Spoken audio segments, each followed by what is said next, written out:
వికలాంగులు ఉంటే 1500 సరిపోదు 3000 ఇవ్వాలని ఆలోచన చేశారు. ఇవాళ ఇక్కడ మా అక్క చెల్లెలు బీడీ కార్మికులు చాలా మంది ఉంటారు. మీ అందరికీ ఒక మాట చెప్పాలి, బీడీ కార్మికులు ఒక మన తెలంగాణలోనే కాదు ఇంకా 13-14 రాష్ట్రాలలో ఉంటారు.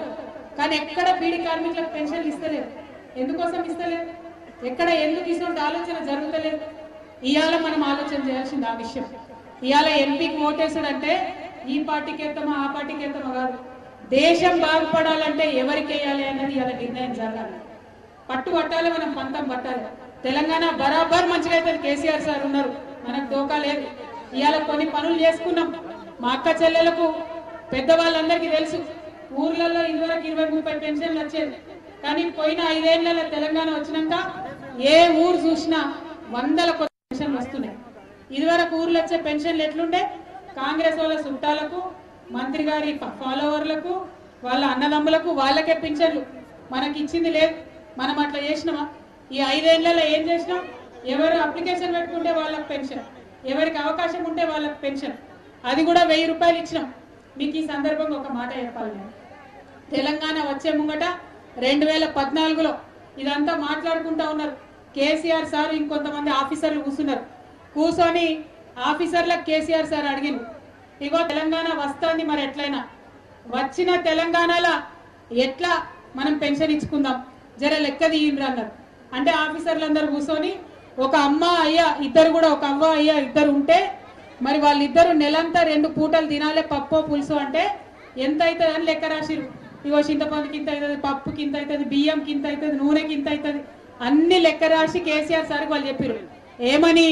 769 రూపాయలు అవుతుంది అని చెప్పింది.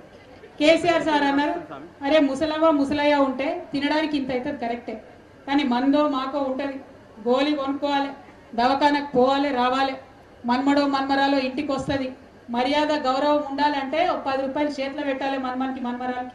మరి అవన్నీ లెక్క కట్టారా మీరు? అవన్నీ లెక్క కట్టి 1000 రూపాయలు ఇద్దామని ఆనాడు నిర్ణయం చేశారు.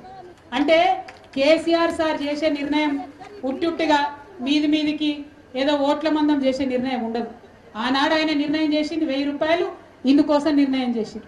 అప్పటికి మనకు తెలియదు మన రాష్ట్రం పరిస్థితి ఏంది, కొత్త సంసారం ఎంత ఖర్చు ఉంది, ఎంత ఆదాయం ఉంది తెలియదు.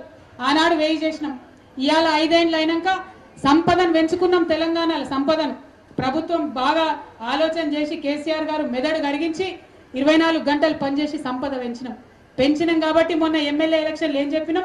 1000 రూపాయలు కాదు 2000 పెన్షన్ ఇస్తామని చెప్పినాం. ఈ మే 1వ తారీఖు నుండి, ఒక్క నెల ఆగితే మే 1వ తారీఖు నుండి 2000 రూపాయల పెన్షన్ కూడా వస్తుంది. అదేవిధంగా మా బీడీ కార్మికులు ఉన్నారు అక్క చెల్లెలు, అందరికి కూడా మరి పిఎఫ్ ఉన్న వాళ్ళందరికీ వస్తలేదని వాళ్ళు బాధపడ్డారు. పిఎఫ్ ఉన్న వాళ్ళందరికీ కూడా అంటే ఇవాళ నాడు పిఎఫ్ కార్డు తీసుకున్న వాళ్ళందరికీ కూడా పెన్షన్ వచ్చే విధంగా ఆర్డర్ పాస్ చేసుకున్నాం. దాంతో మే 1వ తారీఖు నుండి 1000 కాదు మీకు కూడా 2000 రూపాయల పెన్షన్ రాబోతా ఉన్నది. మరి అదేవిధంగా వికలాంగులకు 15000 ఇచ్చుకున్నాం, అది ఇప్పుడు 3000 చేసుకున్నాం. మొన్న ఎన్నికలలో మనం ఇంకొక మాట చెప్పినాం, నిరుద్యోగ యువకులు ఉంటే వాళ్ళకు కూడా 3000 రూపాయల వృత్తి ఇస్తామని చెప్పినాం. దానికి కూడా 2800 కోట్ల రూపాయలను మనం జీవన వృత్తి పెట్టుకున్నాం. మే 1 తర్వాత అది కూడా షురు అవుతుంది. మరి ఇట్లా ఒక పక్క పెన్షన్లు వేసుకుంటూ వస్తున్నాం, 24 గంటలు కరెంట్ ఇస్తున్నాం, రైతు బంధు ఇస్తున్నాం, నీళ్లు ఇస్తున్నాం, విత్తనాలు ఇస్తున్నాం, ఎరువులు ఇస్తున్నాం. ఇవన్నీ ఇవ్వడంతో పాటు ఇంకా కొన్ని పనులు మిగిలిపోయి ఉన్నాయి. ముఖ్యంగా మా అక్క చెల్లెలకు సంబంధించిన పనులే మిగిలి ఉన్నాయి. ఏంటి అవి? ఇండ్లు కావాలి. మనం ఇండ్ల కోసం పోయిన సంవత్సరం కార్యక్రమం పెట్టుకున్నాం, డబుల్ బెడ్రూమ్ ఇండ్లు కట్టించిచ్చే కార్యక్రమం పెట్టుకున్నాం. కొన్ని ఊర్లలో ప్రారంభమైంది, కొన్ని ఊర్లలో కాలేదు. కానీ ఈసారి నేను మా ఎమ్మెల్యే గారు ఇద్దరం నిర్ణయం తీసుకున్నాం, వచ్చే 2 ఏళ్లలో ప్రతి ఊర్లో కూడా డబుల్ బెడ్రూమ్ ఇండ్ల కార్యక్రమం తప్పకుండా ప్రారంభం అవుతాయి, ఊర్లో మంజూరు అవుతాయి, కట్టడం షురు అవుతుంది. మరి వచ్చే 5 ఏళ్లకు అంటే మళ్ళా ఎమ్మెల్యే గారికో నాకో ఓటు అడగడానికి మీ దగ్గరకు వచ్చే 5 ఏళ్ల లోపట ఈ బోధన్ నియోజకవర్గం మొత్తం, ఈ ఎడపల్లి మండలం మొత్తం ఇండ్లు లేనటువంటి పేదవారు ఉండాలనే లక్ష్యంతో పనిచేస్తా ఉన్నాం. అందులో ముఖ్యంగా గౌరవ ముఖ్యమంత్రి గారు ఆలోచన చేసిండ్రు. ఏంటిదది? సొంతం జాగా ఉన్నది, సొంతం జాగా ఉన్నోళ్లకు 5 లక్షల రూపాయలు ఇస్తామని ఎన్నికలలో చెప్పినాం, మొన్న ఎమ్మెల్యే ఎన్నికలలో. ఈ మే 1 తర్వాత ఎవరెవరికి ఊర్లలో సొంత జాగాలు ఉన్నాయో రాసుకపోతారు, అందరికీ కూడా అర్హులున్న వాళ్ళందరికీ 5 లక్షల రూపాయలు ఇవ్వడం జరుగుతుంది. దాంతో చాలా మటుకు సొంత ఇళ్ల సమస్య మనకు తీరిపోతుంది. ఎడపల్లి మండల హెడ్ క్వార్టర్ లో కూడా ఎక్కడ అవకాశం ఉంటే అక్కడ పెద్ద ఎత్తున డబుల్ బెడ్రూమ్ల ఇళ్ల నిర్మాణం కూడా ప్రారంభం చేయడం జరుగుతుంది. మీ అందరితో నేను కోరేది ఒకటే, ఒక్కొక్కటి ఇటుక పెట్టుకుంటా గోడ ఎట్లయితుందో ఇవాళ తెలంగాణ వచ్చినప్పటి నుంచి పునాది నుంచి మనం ప్రారంభం చేసుకున్నాం. పేదవాళ్లకు ఆకలి లేకుండా చేయడం దగ్గర నుంచి ప్రారంభించుకుంటే ఒక్కొక్కటి అన్ని కార్యక్రమాలు చేసుకుంటా పోతా ఉన్నాం. ఆ దారి మంచిగా నడుస్తుంది, ఆ తొవ్వ మంచుకున్నది. మరి ఇవాళ ఇదే తొవ్వ ఇదే సాలు దేశం మొత్తానికి కూడా మనం చూపెట్టాల్సినటువంటి అవసరం ఉన్నది.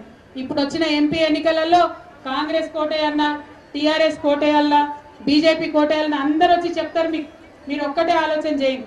ఈ రాష్ట్రంలో కాంగ్రెస్ లేకుండా చేసినాం, మనం బీజేపీ లేకుండా చేసినాం, రాష్ట్రం ముందుకు పోయింది. రేపటి నాడు దేశంలో కూడా కాంగ్రెస్ లేకుండా బీజేపీ లేకుండా చేస్తేనే దేశం కూడా ముందుకొస్తుందనే విషయాన్ని దయచేసి మీరు ఆలోచన చేయాలి. ఎందుకు ఈ మాట చెప్తా ఉన్నామంటే 16 ఎంపీ సీట్లు ఇవాళ తెలంగాణలో గెలిస్తే కేసీఆర్ గారికి ఉండేటటువంటి తెలివితేటలతోని, కేసీఆర్ గారికి ఉండే ఆలోచనలతోని దేశంలో మిగతా పార్టీ వాళ్ళందరినీ దగ్గరికి తీసుకుంటారు, కూటమి కడతారు. మనం ఇక్కడ 16 సీట్లు ఇస్తే అక్కడ ఆయన దాన్ని 116 సీట్లు వేసుకుంటాడు. రేపటి నాడు దేశంలో రాజకీయం ఎవరు చేయాలి, ఏమేమి ఇష్యూలు ఉండాలని నిర్ణయించేటటువంటి పరిస్థితులలో మనం ఉంటాం. కాబట్టి మీ అందరినీ కోరేది ఒకటే, ప్రత్యేకించి ఈ దేశంలో ఈ రాష్ట్రంలో మన దగ్గర జరుగుతున్నటువంటి పరిస్థితులు ఏవైతే ఉన్నాయో దేశంలో కూడా జరగాలి. ఏందే నీ గోల?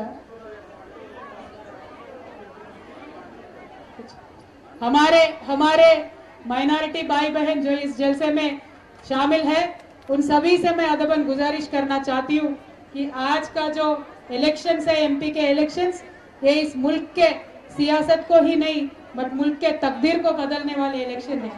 इस इलेक्शन में आप जरूर टीआरएस पार्टी को कार के निशानी पे वोट दीजिए, क्योंकि जिस तरीके के अमन और चैन कायम करके इस रियासत में हमने रखा है, हम चाहते हैं कल इसी तरीके का अमन और चैन कल पूरा मुल्क में बना रहे.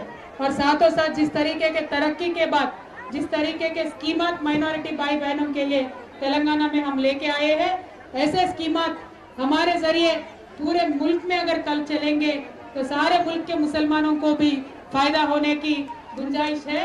तो मैं आपसे इतना ही कहना चाहती हूँ कि जिस तरीके का आज तेलंगाना में रियासत में तरक्की हो रही है, उसको देख के, टीआरएस पार्टी को देख के, केसीआर साहब को देख के आप इस आने वाले इलेक्शन में कार के निशानी पे वोट दीजिए. మరి మా అక్క చెల్లెలంతా మూతి ముడేసిర్రు, ఎండ బాగా కొడుతుంది, అక్క ఉర్దూలో మాట్లాడుతుంది, ఇదెక్కడ అనుకుంటున్నారో ఏమో, కానీ మన అక్క చెల్లెలకు మైనారిటీ సోదరులందరికీ వారికి అర్థం కావాలి. ఖచ్చితంగా వారందరూ ఉన్నారు, పోయినసారి దీవించి ఓటేసిరు కాబట్టి మనం గవర్నమెంట్లకు వచ్చినాం కాబట్టి ఇవాళ మంచి పని చేసుకోగలుగుతున్నాం. మీ అందరితో నా ప్రార్థన, కేసీఆర్ గారికి ఇంకొక కళ ఉన్నది. డ్వాక్రా మహిళలు అక్క చెల్లెలు ఉన్నారు, గ్రూపులు కట్టినాం, అందరం మనం లోన్లు తీసుకుంటున్నాం. కానీ ఇవాళ ఏం జరుగుతుంది, ఆ వచ్చే లోన్లు మంచికింత వంచుకుంటున్నాం, ఇంటికి పోతున్నాం, నెల కాగానే బ్యాంకులో మళ్ళీ కడుతున్నాం. కానీ దాంతో ఇంటికి రూపాయి కూడా అదనంగా ఆదాయం వస్తలేదు. దానికోసమే ముఖ్యమంత్రి గారు ఆలోచన చేసిండ్రు, మన రైతుల దగ్గర పండే పంటలు డ్వాక్రా గ్రూపులకు ఇవ్వాలా, వస్తువులు తయారు చేయించాలి, ప్రజలకు ఈ వస్తువులు ఇవ్వాలి. అంటే రైతులకు లాభం, చేసేటటువంటి డ్వాక్రా అక్క చెల్లెలకు లాభం, ప్రజలకు ఆరోగ్యం లాభం, కేసీఆర్ గారికి సంతోషం. ఈ మొత్తం కూడా చైన్ నిర్మాణం చేయబోతా ఉన్నాం. దానికోసం నేను మా ఎమ్మెల్యే గారు మొత్తం ఎడపల్లి మండలంలో ఎన్ని గ్రామాలు వీరైతే అన్ని గ్రామాలు తిరిగి ఆ గ్రామాల్లో ఉండే పంటలేని ఎట్లా చేయాలి, ఏం కథ దగ్గరుండి చేసుకుందాం. మనం ఉన్న ఊర్లో, మనం ఉన్న ఇంట్లో, మనం చేయగలిగే పనిలో మనకు అదనంగా ఒక 2 రూపాయల ఆదాయం ఇంటికి వచ్చే విధంగా ఈ 5 ఏళ్ల కాలంలో ప్రయత్నం చేద్దామని మా అక్క చెల్లెలందరికీ కూడా నేను మనవి చేస్తా ఉన్నాను. ప్రతి గ్రామంలో ప్రతి చోట సంపద సృష్టించేటటువంటి కార్యక్రమం మరి కేసీఆర్ గారు చేయబోతా ఉన్నారు. మరి ఇవన్నీ కార్యక్రమాలు మీరు దృష్టిలో ఉంచుకొని రేపు వచ్చేటటువంటి ఎంపీ ఎన్నికలలో భారీ ఎత్తున అవకాశం ఇచ్చి ఆశీర్వదించి నన్ను గెలిపించాలని ప్రార్థన చేస్తా ఉన్నాను. ఒకసారి ఇదివరకు మీరు నన్ను గెలిపించిండ్రు, బోధన్ కోడల్గా మన గౌరవాన్ని నిలబెట్టే విధంగా, నిజామాబాద్ పార్లమెంటు గౌరవాన్ని నిలబెట్టే విధంగా పార్లమెంట్ లో గాని, ఢిల్లీలో గాని, నా వ్యవహార శైలి ఉన్నదనే నేను భావిస్తా ఉన్నా. మీరందరూ కూడా గమనించిండ్రు నేను ఏం చేసినా ఏం మాట్లాడినా అన్నది. అక్కడ ఢిల్లీలోనేమో మీకు సైనికురాలిగా తెలంగాణ అంశాల కోసం పోరాటం చేసిన, ఇక్కడ గల్లీలోనేమో మీ యొక్క అవసరాల కోసం మీకు సేవ చేసిన. కాబట్టి మళ్ళా ఒకసారి మీరు నాకు అవకాశం ఇస్తే తప్పకుండా ఇంతకన్నా మంచిగా పనిచేసే ప్రయత్నం కూడా చేస్తానని తెలియజేస్తూ మీ అందరి దగ్గర కూడా సెలవు తీసుకుంటా ఉన్నాను. Thank you. జై తెలంగాణ, జై తెలంగాణ. కారు గుర్తుకే, కారు గుర్తుకే. మా ఎమ్మెల్యే గారు చెప్పారు కారు గుర్తు కోటేశ్వర్లంతా 2 చేయలేదు అన్నట్టు. కారు గుర్తుకే, కారు గుర్తుకే. జై తెలంగాణ.